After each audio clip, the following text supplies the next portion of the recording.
Nessa manhã feliz eu saúdo a todos os irmãos com a paz do Senhor. Hoje, dia 20 de setembro de 2020, Dia Nacional da Escola Bíblica Dominical. É uma alegria para mim estar aqui com vocês para juntos aprendermos a santa e poderosa palavra de Deus. Nessa manhã, nós estaremos estudando a lição de número 12, que tem o título Esdras e Neemias combatem o casamento misto.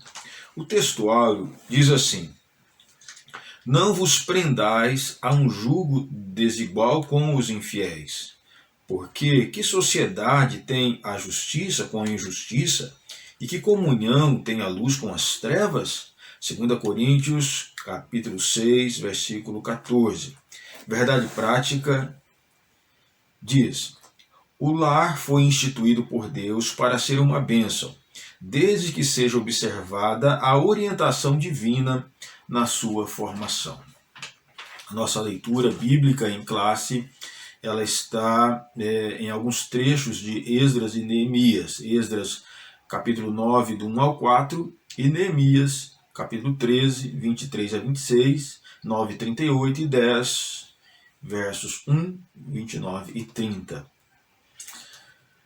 Acabadas, pois, essas coisas, chegaram-se a mim os príncipes, dizendo: O povo de Israel e os sacerdotes e os levitas não se têm separado dos povos destas terras, seguindo as abominações dos cananeus, dos heteus, dos ferezeus, dos jebuseus, dos amonitas, dos moabitas, dos egípcios e dos amorreus. Porque tomaram das suas filhas para si e para seus filhos, e assim se misturou a semente santa com os povos destas terras, e até a mão dos príncipes e magistrados foi a primeira nesta transgressão. E ouvindo eu tal coisa, rasguei a minha veste e o meu manto, e arranquei os cabelos da minha cabeça e da minha barba, e me assentei atônito. Então se ajuntaram a mim todos os que tremiam das palavras do Deus de Israel, por causa da transgressão dos do cativeiro. Porém eu me fiquei assentado atônito até ao sacrifício da tarde. Vi também aqueles dias judeus que tinham casado com mulheres asdoditas, amonitas e moabitas, e seus filhos falavam meio asdodita, e não podiam falar judaico, senão segundo a língua de cada povo. E contendi com eles, e os amaldiçoei, e espanquei alguns deles, e lhes arranquei os cabelos, e os fiz jurar por Deus, dizendo: Não dareis mais vossas filhas e seus filhos,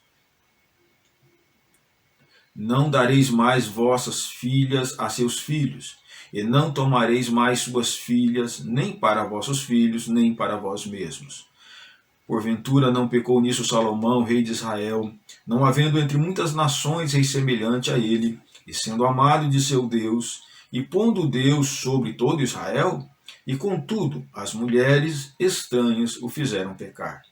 E com tudo isso, fizemos um firme concerto, e o escrevemos, e selaram-no os nossos príncipes, os nossos levitas e os nossos sacerdotes. E os que selaram foram Neemias, o Tirsata, filho de Acalias, e Zedequias.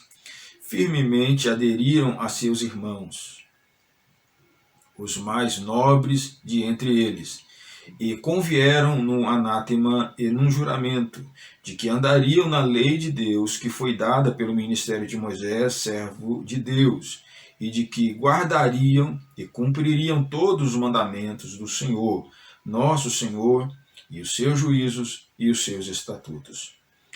E que não daríamos as nossas filhas aos povos da terra, nem tomaríamos as filhas deles para os nossos filhos. Amém. Glória a Deus. Oremos. Senhor, meu Deus e meu Pai, te agradeço por esta palavra tão linda, tão importante para a nossa manhã de domingo, Senhor. Que essa palavra possa estar em meu coração, no coração de cada aluno, meu Pai, e que ela venha nos alimentar, meu Deus, nessa manhã. Em nome de Jesus, nós te pedimos e te agradecemos. Amém. Nós temos como objetivo geral, meus irmãos, salientar o perigo das uniões ilícitas. E temos 5 objetivos específicos.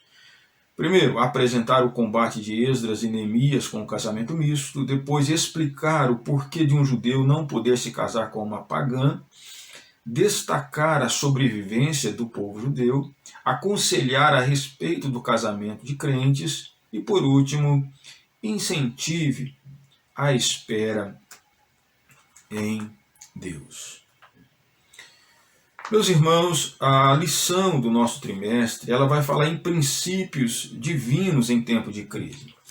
São princípios de Deus que permanecem imutáveis. E um dos princípios de Deus é justamente esse que nós estaremos estudando: a mistura de um povo. Estaremos focados sobre o combate de Esdras e Neemias ao casamento misto, mas é algo que sempre aconteceu durante a peregrinação do povo, o povo judeu. Sempre eles tiveram esse problema de casamento misto. E nós vamos ver que quando o Senhor, nosso Deus, ele chama o povo ali em Êxodo e também em Deuteronômio e vai falar uma palavra de como eles deveriam se comportar na terra que eles adentrariam. E o Senhor chama eles: olha, vocês precisam observar alguns princípios. E um dos princípios que o Senhor fala, está aqui na nossa lição, é: não faça concerto com os moradores da terra, nem tomes das suas filhas para seus filhos. E o Senhor vai explicar: pois fariam desviar seus filhos de mim, para que servissem a outros deuses. Então é um princípio divino para a nação de Israel, que, como nós vamos estudar nessa lição, não foi observado. Nem no momento que Esdras chega em Jerusalém, ele constata que o povo não estava observando, e um pouco mais à frente, alguns anos depois, Neemias vai se deparar com o mesmo problema. E a palavra de Deus, ela é atual, ela é para os nossos dias, como nós vimos ali no texto áureo.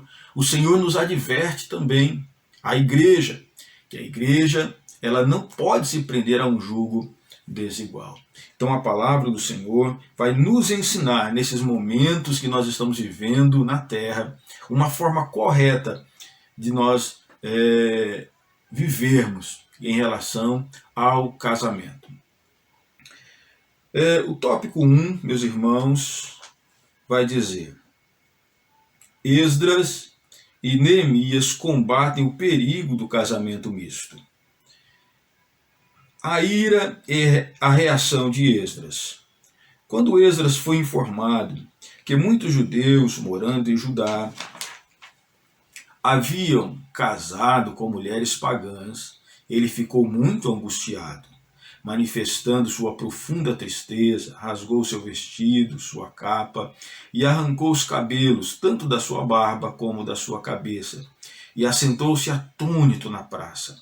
A notícia da reação de Esdras espalhou-se pela cidade, e muitos reuniram-se a ele na hora do sacrifício da tarde. Esdras dobrou seus joelhos diante do povo e orou a Deus. E todo o povo chorou com grande choro. Poucas vezes, irmãos, na Bíblia, nós vamos ver uma reação tão drástica como a reação de Esdras diante do pecado do povo. Esdras leu a lei, leu os princípios de Deus para o povo percebe, os príncipes percebem que eles estavam errados. Mas eu penso que, pela reação de Esdras, quando ele recebe a notícia que o povo estava contaminado, quando ele recebe a notícia que não era só só a população, mas o problema ele tinha ascendido, era um problema que estava no meio dos príncipes, era um problema que estava com os magistrados, o povo que julgava o povo. O problema estava na liderança espiritual. Esdras, ele olha os levitas, os sacerdotes, Então, ele vê que está entranhado no meio do povo. E Esdras, conhecendo quem é Deus, um Deus que não tolera o pecado, ele fica desesperado. O verso de número 3, ele é um verso que vai dizer: e ouvindo, Esdras 9:3, e ouvindo eu tal coisa, rasguei a minha veste e o meu manto. E aí vai falar uma expressão forte: e arranquei os cabelos da minha cabeça e da minha barba, e me assentei atônito. Então Esdras, eu fico imaginando ele arrancando o cabelo da cabeça, arrancando a barba, às vezes sai um pouco de sangue, e ele fica desesperado, ele senta, fica aguardando a hora do sacrifício da tarde. O povo se começa a chegar a ele. Ele não tem as palavras ainda, ele fica esperando o sacrifício da tarde, que é o momento que Deus viria para ouvi-lo, e ele começa a procurar as palavras certas, aleluia. É uma atitude de não aceitar, eu não aceito o pecado. Era alguém comprometido em agradar a Deus, aleluia. Glórias a Deus, bendito seja o Senhor. Nós devemos sempre, irmãos, ter essa atitude de Esdras. Não podemos aceitar. Não podemos fazer vistas grossas ao pecado. O povo tinha feito. Já que fulano faz, já que ciclano faz, já que o sacerdote faz, já que o pastor faz, então vou fazer também. Nós devemos ter a consciência que um dia teremos que prestar conta da nossa alma e que não haverá desculpas, porque o que rege a nossa vida é a palavra de Deus.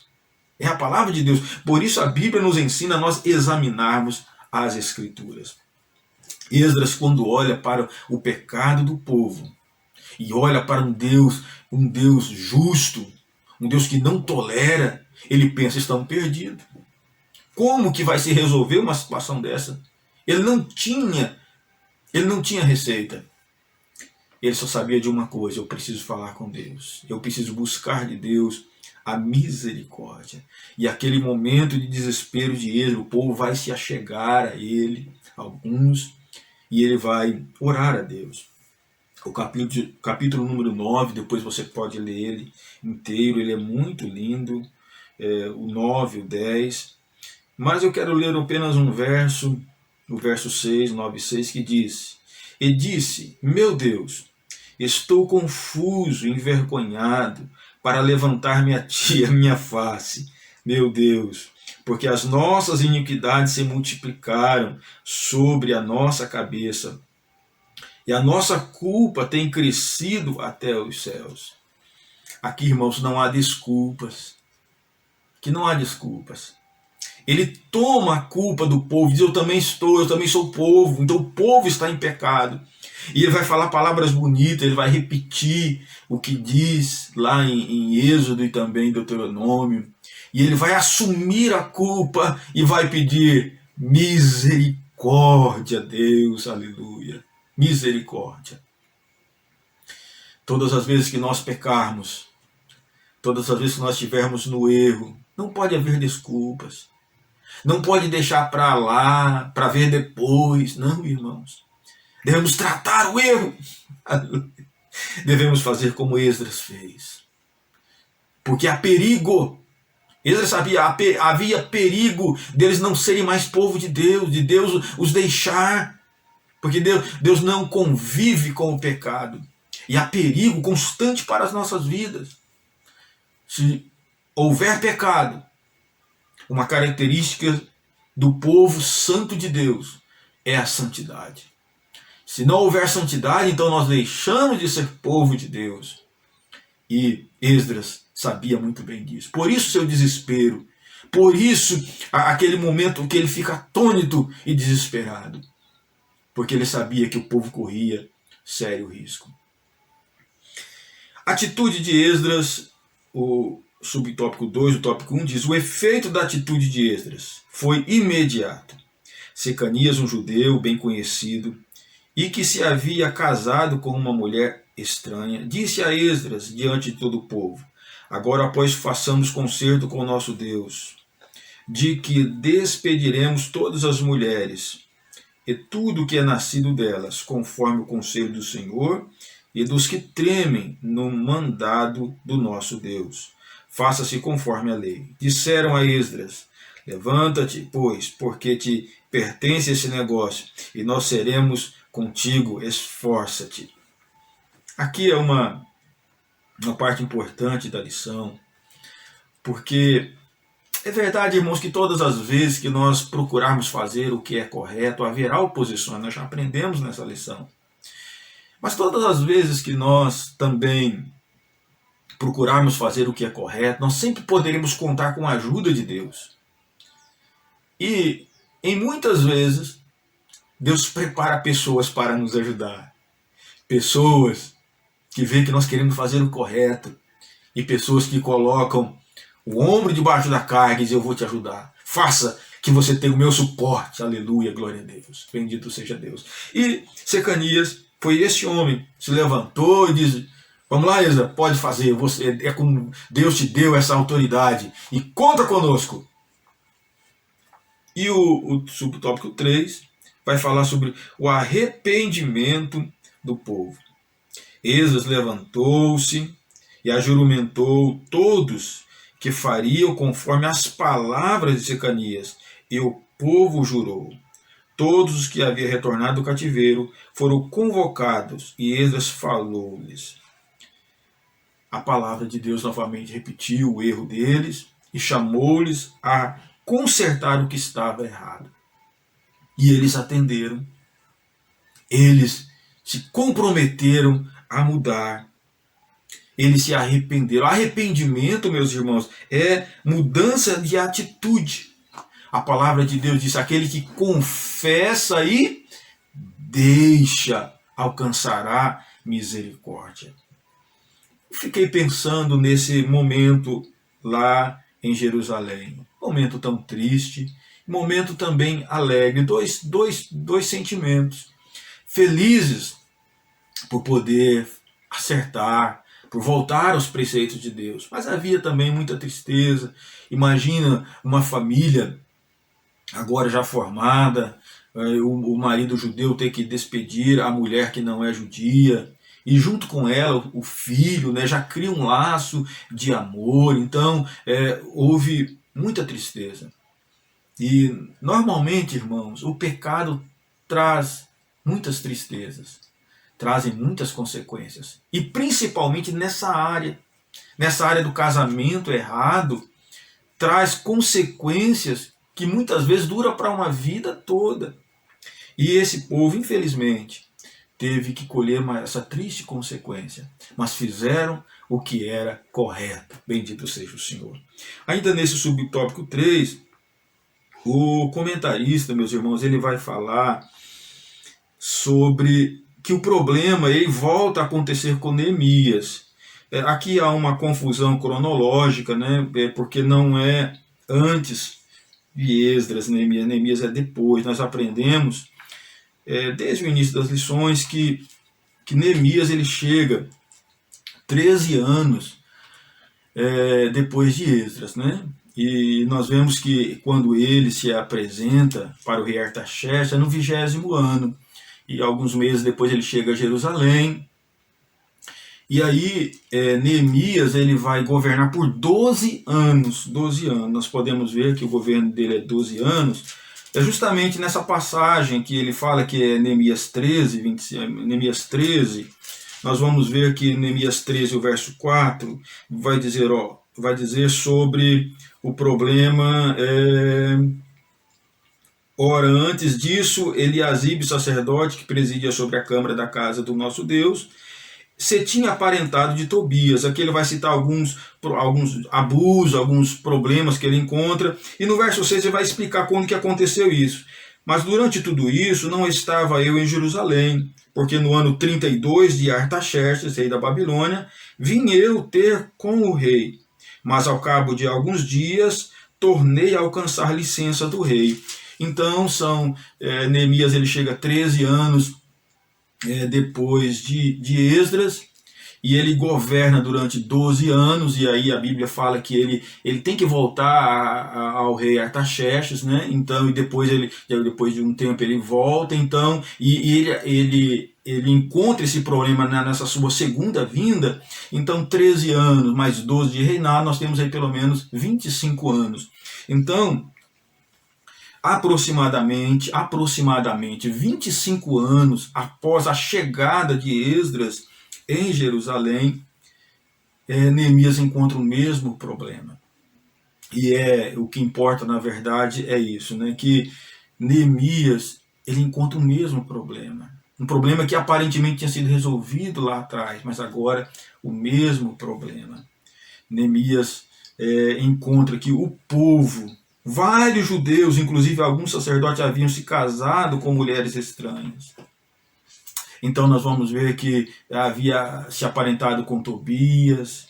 Depois vai falar no verso 13 e 28 que um dos netos do sumo sacerdote agora era genro de Sambalate. Então era o povo voltando sorrateiramente ao problema do casamento misto.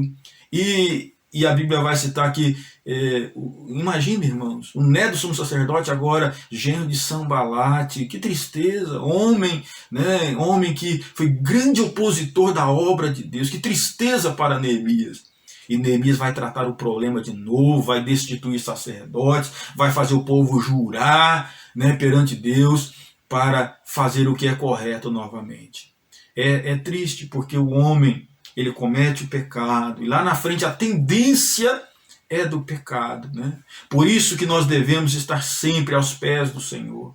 A Bíblia diz que aquele que está em pé, cuide que não caia. Satanás está dioturnamente tentando roubar a nossa alma. Sempre foi assim, meus irmãos. E nós devemos tomar o cuidado. Mas graças a Deus, Deus levantou naquela época Esdras e Neemias para combater o pecado e fazer o povo voltar à presença de Deus. Agora nós vamos para o tópico de número 2, que diz: por que um judeu não devia casar com uma pagã? Deus havia proibido o casamento misto. A desobediência a esta ordem de Deus era um ato de rebelião. A finalidade desta proibição era evitar que o judeu viesse a seguir a religião da sua mulher pagã. Aqui, irmãos, nós vamos ver que a simples desobediência é pecado. Deus falou, não pode fazer. Quando Deus nos mandar fazer ou não fazer alguma coisa, devemos obedecê-lo. Porque não podemos nos rebelar contra a vontade de Deus. Porque Deus sempre tem razão. Por mais que às vezes nós não entendamos. Mas devemos confiar que Deus sempre tem razão. Mas sempre há um propósito também. Deus sempre tem um propósito. Às vezes nós não compreendemos todos os propósitos. Mas muitas vezes os propósitos, eles são palpáveis, nós podemos ver. Nesse caso, Deus deixou claro. Olha, é porque se casar com as mulheres pagãs, elas vão fazer com que vocês se desviem dos meus caminhos. Era uma questão de sobrevivência espiritual. E aí, esse subtópico 2, o tópico 2 diz: a história de Israel registra vários exemplos das consequências nefastas do casamento misto. E o comentarista vai falar sobre 2 aqui. Salomão, filho de Davi, rei de Israel, o que construiu o grande templo de Jerusalém, contaminou-se por causa dos casamentos com mulheres pagãs. Elas perverteram seu coração e ele passou a seguir os seus deuses estranhos. Como consequência do seu pecado no reino de seu filho Roboão, as 10 tribos do norte separaram-se e constituíram-se em um reino independente sob a aliança de Jeroboão. Então, Salomão, que foi um rei que marcou a história, infelizmente, entristeceu a Deus, casando com mulheres pagãs. E a consequência foi que o seu filho não pôde reinar toda a nação. Houve a separação de reino, consequência justamente da desobediência do rei Salomão. E a letra B vai falar sobre Acabe, né, e de Jezabel. Quem nunca ouviu falar de Jezabel, né? Talvez uma das mulheres que a gente menos gosta na Bíblia talvez seja Jezabel. Uma mulher ímpia, uma mulher má, uma mulher que fez o povo de Deus pecar, o povo de Israel pecar contra Deus, né? Incentivou o culto a Baal. Que tristeza que era na época do rei Acabe, na época de Jezabel. Então são dois exemplos nas Sagradas Escrituras de homens de Deus que se casaram com mulheres pagãs e trouxeram grande prejuízo espiritual para si e para o povo. Aí nós temos o tópico 3, irmãos, que vai falar sobre a sobrevivência do povo judeu. Existem judeus até os dias de hoje, porque, embora espalhados por quase todos os países do mundo, não se misturaram com os povos, no meio dos quais passaram a viver, conservando-se sempre separados. Este é o resultado da obediência à orientação dada na lei divina, que inspirou outras leis que regem os judeus em todo o mundo, os quais proíbem que uma pessoa judia se case com uma não judia. Então, irmãos, há muitos princípios judaicos, lindos princípios, né, do povo judeu. E um dos princípios lindos é esse. Aonde eles chegam, eles vivem, eles ganham dinheiro, são muito abençoados, o povo judeu, né? Conhece um judeu? Já percebeu como eles são abençoados? Os homens mais ricos do mundo são judeus, né? Eles são abençoados. Por que são abençoados? Porque seguem os princípios divinos. Eles crescem e aí vai ficando rapazinho, e o pai já tem aquela preocupação de buscar uma esposa da sua família, da sua parentela, uma judia para seu filho. Essa é a preocupação, de não se misturar. E eles são muito abençoados. E tudo isso, irmãos, graças a Deus, né, teve a contribuição de Esdras e Neemias, glória a Deus. Né? Deus usou Esdras e Neemias para relembrar o povo desse importante princípio dado pela lei por Moisés, e isso vem atingindo o povo judeu. Eles vêm observando até os dias de hoje os ensinamentos da palavra de Deus. E aí o comentarista diz: a preservação do povo judeu é considerado um milagre quando se aliam as tremendas perseguições que sofreu durante séculos em muitos países. Então é um povo que foi perseguido, é um povo que tentaram dizimar ele totalmente da face da terra, mas é um povo que permanece forte, um povo abençoado por Deus, porque sabe que a bênção ela vem de Deus, e Deus dá a bênção desde que nós venhamos a observar os princípios dados por Ele. A nossa lição diz princípios divinos. Então nós precisamos observar os princípios divinos. E o povo judeu observa até os dias de hoje este princípio. Você pode dizer, irmão Jean, mas não são todos. É verdade, não são todos, mas a maioria. Há um princípio que eles precisam seguir até hoje, a este ensino. E muitos deles, talvez a maioria deles, seguem esses princípios de casar com alguém da sua família. E aí, meus irmãos, nós vamos para os dois tópicos finais, que são tópicos que vai falar conosco, né? Algo mais focado para o nosso aprendizado. O tópico 4 diz assim, o nosso aprendizado nos dias de hoje, né? Trazendo para a nossa realidade. O tópico 4 diz uma palavra final sobre o casamento dos crentes. E diz assim o comentarista: a maior bênção que Deus deu à humanidade foi o envio de Jesus Cristo para ser o Salvador do mundo. Mas no sentido material, a maior bênção que Deus dá ao ser humano é o casamento. O comentarista foi muito feliz nesse início desse tópico, meus irmãos, porque ele lembra do nosso maior tesouro dado por Deus, que é a salvação da nossa alma. E depois ele reflete sobre uma segunda bênção, no sentido material, muito importante. E para mim, concordo com ele, o maior tesouro que Deus dá no sentido material, que é o casamento, né? A nossa companheira. Eu me lembro que eu sempre quis me casar. Desde quando eu era adolescente eu pensava na alegria do casamento, no dia que eu encontraria a minha Rebeca, no dia que eu encontraria a minha esposa. Então eu sempre tive esses dois sonhos, um dia encontrar com Jesus e ir para o céu, e um dia me casar. Então, realmente são as coisas mais importantes da nossa vida. E a orientação bíblica ele cita uma parte aqui de 1 Coríntios 7,39, fica livre para casar com quem quiser, contando que seja no Senhor. Então, a Bíblia vai dizer que você pode até escolher, né? Mas que você fica livre para casar, você é livre, mas que seja no Senhor. É a orientação bíblica para que você escolha alguém que tenha a mesma fé que você. E aí, o nosso textuário, ele vai dizer: não vos prendais a um jugo desigual com os infiéis, porque que sociedade tem a justiça com a injustiça, e que comunhão tem a luz com as trevas, é a explicação da importância de nós nos prendermos a um jugo parecido com o nosso, de alguém que professa a mesma fé em Jesus. Que Deus guarde cada crente de algum dia aceitar um jugo desigual com o infiel, porque assim como o casamento na direção do Senhor enseja a possibilidade de felicidade sem limites, o casamento de um crente com um descrente, com muita probabilidade, será uma infelicidade. Então, irmãos, tem coisas que nós não podemos errar na nossa vida.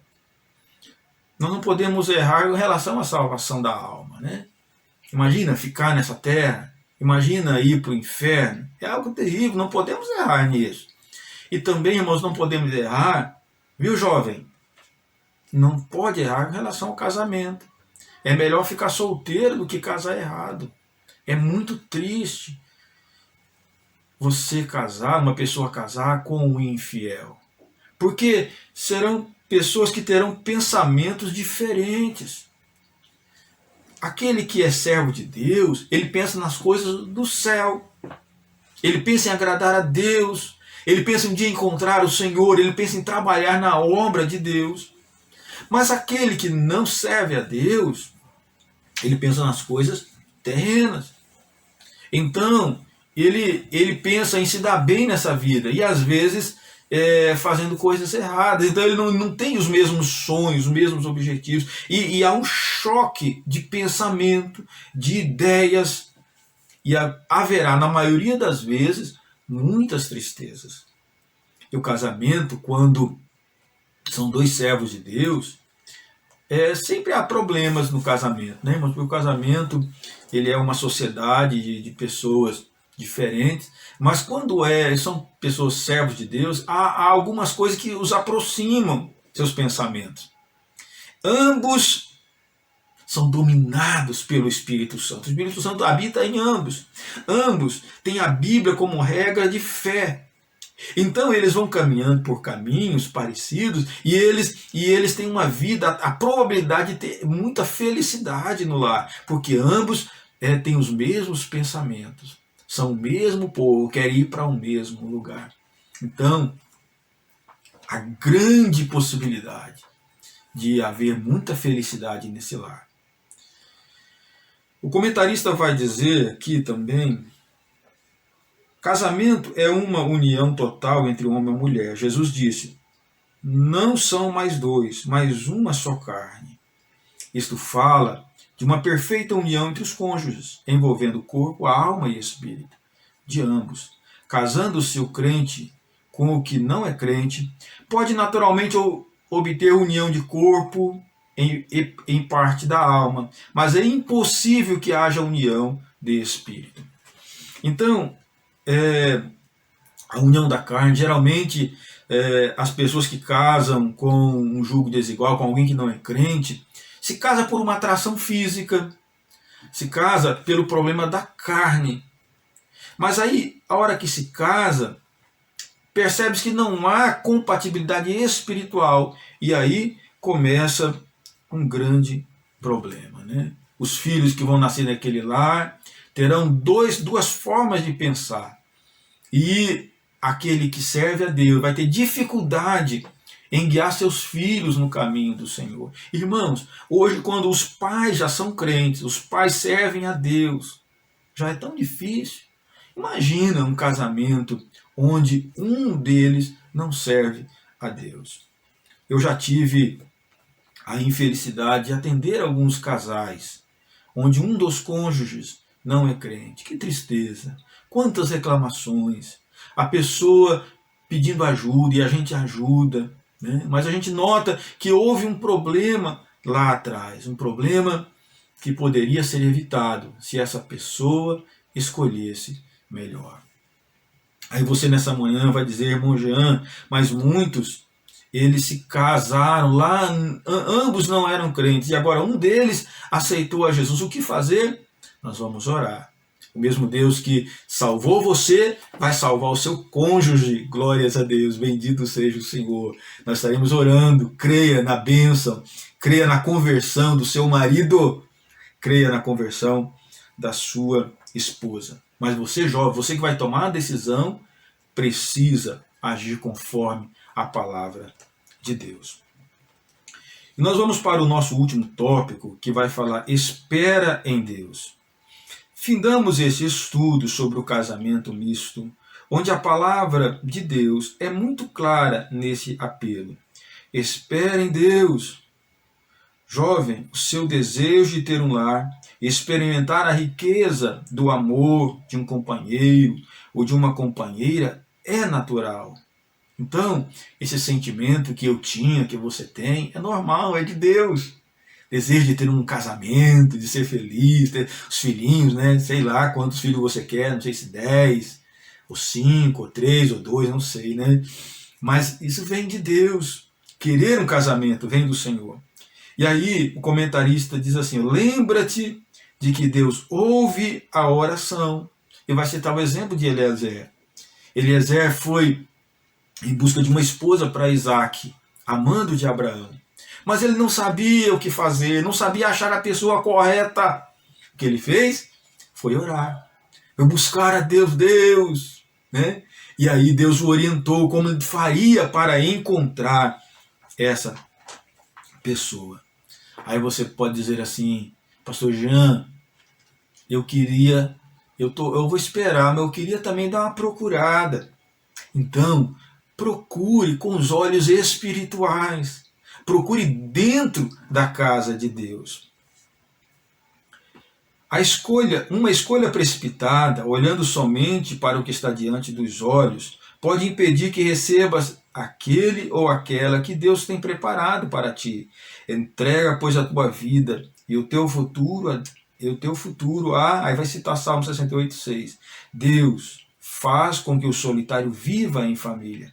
Deus que trouxe a companheira para Adão, poderá fazer isto por ti. Espera, pois, no Senhor. Deus tem o melhor para nós.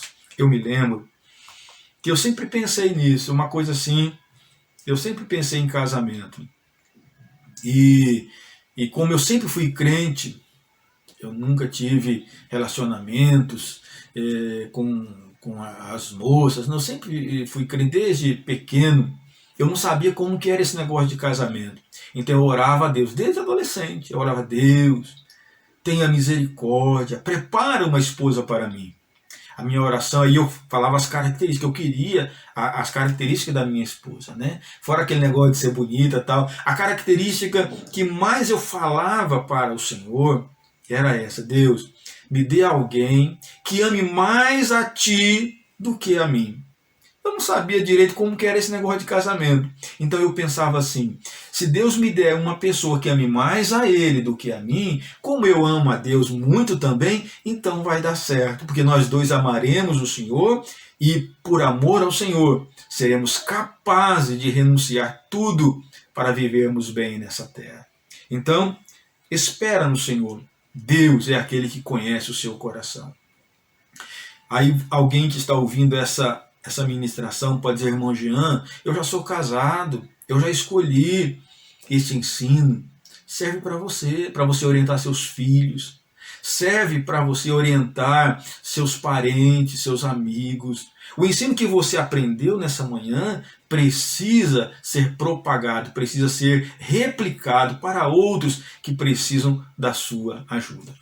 Meus irmãos, foi uma alegria estar aqui com os irmãos uma vez mais, para nós aprendermos a santa e poderosa palavra do Senhor. Vamos fazer uma oração? Antes da oração, irmãos, eu quero repetir aqui o nosso textuário como conclusão, nota de conclusão. Vou repetir ele, que ele é muito importante para os nossos dias. Não vos prendais a um julgo desigual com os infiéis, porque que sociedade tem a justiça com a injustiça? E que comunhão tem a luz com as trevas? 2 Coríntios, capítulo 6, verso de número 14. Oremos. Amado, soberano e poderoso Deus, em nome de Jesus, estamos aqui uma vez mais para te agradecer por essa lição tão importante, Senhor. Te peço misericórdia, misericórdia para as nossas vidas, para os nossos filhos, Senhor. Venha preparar bons casamentos para os nossos filhos, meu Senhor. Tenha misericórdia.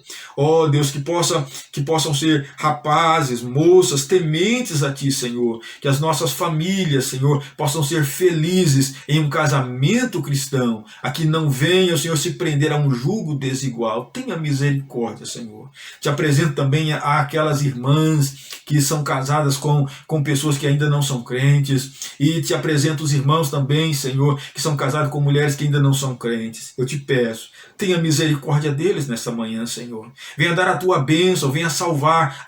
Deus, através do Espírito Santo, venha convencer, meu Deus, esses cônjuges, para que essas famílias, meu Pai, ambos possam estar, meu Deus, servindo a Ti, e o Teu nome ser glorificado. Em nome de Jesus eu oro. Amém. Deus abençoe a tua vida. Deus abençoe a tua família. Em nome de Jesus. Amém.